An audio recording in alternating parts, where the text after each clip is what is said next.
जय श्री राधे दोस्तों, नमस्कार। कैसे हैं आप लोग? उम्मीद करता हूं अच्छे ही होंगे। स्वागत है आपका हमारे गजब ज्ञान यूट्यूब चैनल में। दोस्तों, आज मैं आप लोगों को एक ऐसी कहानी, मोटिवेशनल कहानी सुनाने के लिए जा रहा हूं। बहुत ही ज्ञानवर्धक कहानी है। जिस कहानी को सुनने के बाद अगर इंसान केवल ये एक बात अपने जीवन में अपना ले तो उसका कुंडली मारकर सोया हुआ भाग्य भी जाग जाएगा और वो कभी जीवन में दुखी नहीं रहेगा। दोस्तों, हाँ, ये बात बिल्कुल हकीकत है। अगर इंसान इस बात को अपने जीवन में अपना ले, वो कभी जीवन में गरीब नहीं हो सकता। वो अपने आप तरक्की करने लगेगा। ये कहानी है एक हरियल पक्षी की। दोस्तों, बहुत ही ज्ञानवर्धक कहानी है। तो आप सबसे मेरा निवेदन है, कृपया इस वीडियो को पूरा देखें, क्योंकि इस वीडियो में हम एक ऐसी कहानी लेकर के आए हैं जिसे सुनने के बाद आपके और हमारे जीवन में बहुत कुछ प्रभाव पड़ेगा अगर हमने इन बात को अपना लिया तो दोस्तों, कहानी प्रारंभ करने से पहले आप लोगों से मेरा एक निवेदन है कि अगर आप हमारे चैनल पर, गजब ज्ञान यूट्यूब चैनल पर नए दर्शक मेहमान बंधु बनकर के आए हैं तो प्लीज हमारे चैनल को सब्सक्राइब करें और हो सके तो अपने परिवार और दोस्तों के साथ में शेयर जरूर करें। दोस्तों, आप लोगों का एक सब्सक्राइब और एक शेयर हमारे लिए बहुत अहमियत रखता है। तो आ जाओ, आप लोगों का ज्यादा समय बर्बाद ना करते हुए कहानी प्रारंभ करते हैं। कहानी के अंत में और हरियल हमको एक ऐसी बात बताएगा जो हमारे लिए बहुत ही महत्वपूर्ण, बहुत ही ज्ञानवर्धक साबित होने वाली है। आ जाओ दोस्तों, जंगल में एक पेड़ था और उस पेड़ पर एक हरियल पक्षी बैठा हुआ था।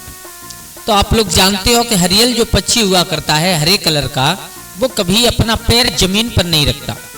अगर वो पानी पीने के लिए भी जमीन पर आएगा तो साथ में एक लकड़ी लेकर के जरूर आएगा। मेरे भैया, वो हरियल पक्षी बैठा हुआ था। तो दोपहरी के समय, जब दोपहर का टाइम था, धूप बहुत तेज थी, तो उसी पेड़ के नीचे और एक राहगीर गरीब इंसान आकर के बैठ गया और आया। देखो, आप लोग इस बात को अच्छी तरीका से जानते हो कि जब इंसान के ऊपर मुसीबत हो, जब इंसान के ऊपर संकट हो, जब इंसान गरीबी से गुजर रहा हो, तो उस टेंशन में इंसान खुद अपने आप से ही बातें करने लगता है। तो जो वो गरीब इंसान पेड़ के नीचे आकर के बैठ गया था दुखी, हरियल ऊपर से देख रहा है कि वो अपने आप से ही बात कर रहा है, खुद से बात करता रहा, रोने लगा। फिर थोड़ी देर बाद चुप हो गया, फिर उसको ये बात दिमाग में आई, फिर रोने लगा। उसकी पागलों जैसी हरकत हो गई। तो जो हरियल पक्षी की मादा पास में बैठी हुई थी, उस पक्षी ने कहा, पिया, इस इंसान के ऊपर कोई, मुझे ऐसा मालूम पड़ता है, जबरदस्त संकट है, इसलिए ये रो रहा है। अगर हम लायक कोई मदद हो तो हम इसकी करें। तो उस हरियल नर पक्षी ने समझाया है, प्यारी, इसके ऊपर कोई संकट नहीं है। बोले, संकट नहीं है, फिर रो क्यों रहा है? बोले, ये रो रहा है अपने भाग्य के लिए।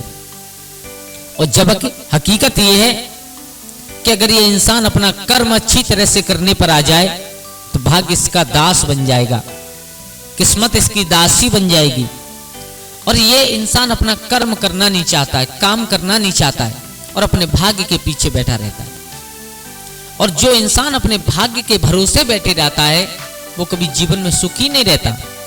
इंसान को अपने भाग्य को जगाने के लिए क्या करना चाहिए, क्या नहीं करना चाहिए, इस कहानी में आप लोगों को सुनने के लिए मिलेगा। वो हरियल पक्षी समझा रहा है अपनी पत्नी को। सुनो, मैं तुम्हें एक कहानी सुना रहा हूं। जो इंसान कड़ी मेहनत करता है, जो इंसान अपने कर्म के पीछे चलता है, भाग्य उसके पीछे हमेशा चला करता है। कि किसी नगर में एक राजा था और उस राजा का एक मंत्री। मेरे भैया, वो राजा और मंत्री उसे सलाह देता था, राजा उसे हिसाब से चलता था। तो उसी नगर का और एक गरीब इंसान, और जो सलाहगीर यानी मंत्री था राजा का, उसकी लड़की से प्यार हो गया उसका। जब उसकी लड़की से प्यार हुआ तो वो बहुत गरीब था। तो उस लड़की ने कहा है कि अगर आपको हमसे शादी करनी है तो हमारे पिता से बात करिए आप जा करके। वो गरीब लड़का और जो उसके पिता के, जो राजा का मंत्री था, उस लड़की का पिता उसके पास पहुंच गया, हाथ जोड़ करके कहा, हम तुम्हारी बिटिया से शादी करना चाहते हैं। मंत्री ने कहा, तुम? बोले, हाँ। बोले, तुम्हारी औकात क्या है? बोले, मेरी औकात मत पूछो, क्यों, तुम्हारे पास है क्या? बोले मेरे पास सब कुछ है। बोले बिल्कुल भूखे मर रहे हो तुम, तुम्हारे पास है क्या? बोले मेरे पास मेरा दिमाग है, इससे बड़ी चीज कोई नहीं हुआ करती। क्या? बोले हाँ। बोले इस दिमाग से तुम क्या करोगे? बोले जो आप कराओगे वो कर सकता हूं मैं। अच्छा? बोले हाँ। तो सुनो, हम तुम्हें अपनी लड़की का हाथ जरूर दे देंगे, हम तुम्हारा विवाह अपनी लड़की के साथ जरूर कर देंगे, लेकिन उसके लिए आपको एक काम करना पड़ेगा। बोले कहो। बोले अगर तुम्हारे पास दिमाग है तो एक काम कीजिए। बोले क्या? उस मंत्री को वहीं पर एक मरा हुआ चूहा पड़ा मिला, उस चूहा को उठा करके, मरे हुए चूहा को, और उस लड़का के हाथ में दे दिया। बोले इसे ले जाओ, और क्या तुम इस चूहा से अपना भाग्य बदल सकते हो? बोले हाँ बिल्कुल बदल सकता हूं। बोले तो फिर जाओ, तुम्हारे पास 1 साल का टाइम है, पूरे 365 दिन हैं, और इन 365 दिन में अगर इस मरे हुए चूहे से तुम अपना भाग्य बदल दो तो मैं अपनी बिटिया का विवाह तुम्हारे साथ जरूर करूंगा मेरे भैया। अब वो गरीब लड़का था तो गरीब, लेकिन उसका दिमाग बहुत तेज था। उस चूहा की पूंछ पकड़ के उसे लटकाता हुआ आगे जा रहा है, तो उसे एक दुकानदार दिखा। उस दुकानदार के यहाँ पर क्या देखा कि एक पिंजड़ा में एक बिल्ली बैठी हुई है। उस दुकानदार से जाकर के कहा है उस लड़के ने कि हमें अपने इस चूहा के, मरे हुए चूहा को बेचना चाहते हैं, अगर तुम खरीदना चाहो तो। उस दुकानदार ने कहा बोले पागल है क्या है? इस मरे हुए चूहा का हम क्या करेंगे? बोले कर सकते हो, अगर तुम हमें कुछ धन दो थोड़ा बहुत, तो इस चूहे को हम तुम्हें दे सकते हैं। बोले हम करेंगे क्या? बोले तुम ये करोगे कि तुम्हारी जो पालतू बिल्ली है इसका आज का भोजन हो जाएगा। मेरे भैया दुकानदार की समझ में आ गई, तो एक तांबे का सिक्का और उस लड़के के हाथ पर रख दिया। अब मरे हुए चूहे के बदले में उसे एक सिक्का मिल गया। ध्यान देना दोस्तों, बहुत ही ज्ञानवर्धक कहानी है, बहुत ही हमें और आपको बहुत कुछ सिखा करके जाएगी। वो हरियल पक्षी अपनी पत्नी मादा को समझा रहा है, सुनिए बद्री। उसे अब मरे हुए चूहा के बदले एक तांबे का सिक्का मिल गया। उस तांबे के सिक्के को लेकर के, और वो जहां पर सब्जियों की मंडी लगी हुई थी, सब्जियों की दुकानें लगी हुई थी, वहां पर पहुंचा, और वहां से उसने उस तांबे के सिक्के से जितनी भी सब्जी आई उसे खरीद लिया। खरीद कर लेकर के आकर के उसने अपने गांव में, और उससे ठीक दुगने भाव में वो सब्जी बेच दी। अब उसके पास 2 सिक्का हो गए। मरे हुए चूहा के बाद एक सिक्का मिला, और उसके बाद 2 सिक्के हो गए। मेरे भैया अब धीरे धीरे धीरे धीरे उसने व्यापार बढ़ाया अपना, उसी से डबल करता चला गया। 365 दिन तब आए कि उसके पास में अब तो सोने के सिक्के 1000 उसके पास में इकट्ठे। 365वां दिन था, साल का आखिरी दिन था।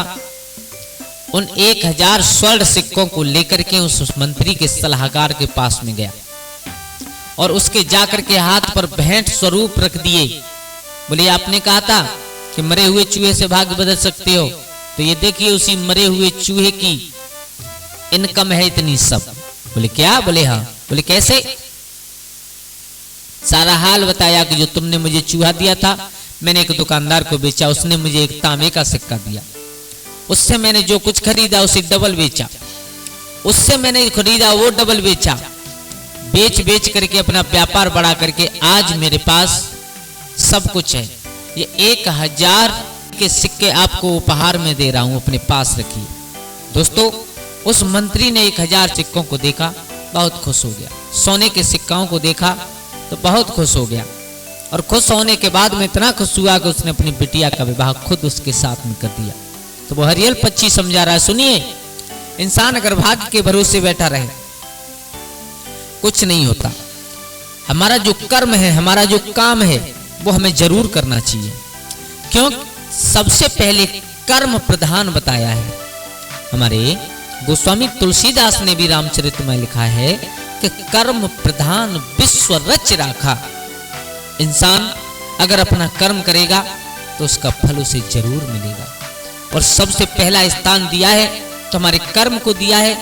जो होना है वो तो होकर के रहेगा, उसे कोई मेट नहीं सकता, लेकिन ये हमारा धर्म बनता है कि जो हमारा कर्तव्य है, जो हमारा कर्म है, उसे हम जरूर करें और पूरा मन लगा करके करें। दोस्तों अगर आप मन लगा करके अपना कर्म करोगे, मन लगा करके अपना काम करोगे, तो ये मेरा वादा है आप लोगों से कि आप लोगों की कामयाबी आप लोगों के पीछे पीछे दौड़ेगी कोई रोक नहीं सकता है। फिर भाग्य को कोसना आप बिल्कुल बंद कर दोगे अगर अपना कर्म मन लगा करके आपने करना सीख लिया। दोस्तों, अगर आप लोग अच्छी तरीका से अपना कर्म करें तो चाहे आपका भाग्य कुंडली मार करके क्यों नहीं सोया हुआ हो, वो भी जाग जाएगा।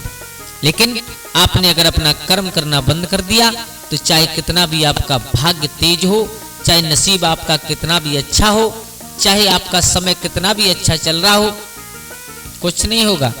बाद में आपको पछताना पड़ेगा। केवल आपके मुंह से एक बात निकलेगी कि हमारा तो भाग्य सो गया। दोस्तों, इसलिए इस संसार में जो कुछ है कर्म है। कर्म हमारे लिए बहुत बड़ी अहमियत रखता है। तो अगर हम अपने जीवन में सुखी रहना चाहते हैं, धनवान होना चाहते हैं, तो हमेशा अपने कर्म की ओर अपने पग बढ़ाएं, अन्यथा भाग्य की तरफ नहीं सोचें। क्योंकि भाग्य कर्म के ऊपर डिपेंड करता है। हम जैसा कर्म करेंगे हमें वैसा फल मिलेगा, और जब अच्छा फल मिलेगा आप अपने आप कहोगे कि हमारा भाग्य जाग चुका है। तो वह हरियल पक्षी समझा रहा है, भद्रे, ये इंसान जो पेड़ के नीचे बैठा हुआ है ना, ये सिर्फ अपना कर्म नहीं करना चाहता, केवल आधारित रहता है, ये डिपेंड रहता है ये तो केवल अपने भाग्य के ऊपर। इसलिए ये आज रो रहा है, दुखी बैठा हुआ है। तो दोस्तों, कैसी लगी आप लोगों को हमारी ये कहानी? अगर अच्छी लगी हो तो प्लीज हमारे गजब ज्ञान यूट्यूब चैनल को सब्सक्राइब करें, और हो सके तो अपने परिवार, दोस्तों और बच्चों के साथ में शेयर जरूर करें। न मालूम कौन सी बात आपके दिमाग में टच हो जाए, शायद आप लोगों के हमारे जीवन में कोई प्रभाव पड़े, इसलिए हम लोग आप लोगों तक ये कहानी पहुंचाने की कोशिश करते हैं। दोस्तों, आप लोगों का बार बार धन्यवाद जो आप लोगों ने अपना कीमती समय निकाल करके और इस वीडियो को सुना, इस वीडियो को देखा। आज के लिए बस इतना ही। कल फिर मिलते हैं किसी एक नई कहानी, एक नई चर्चा के साथ।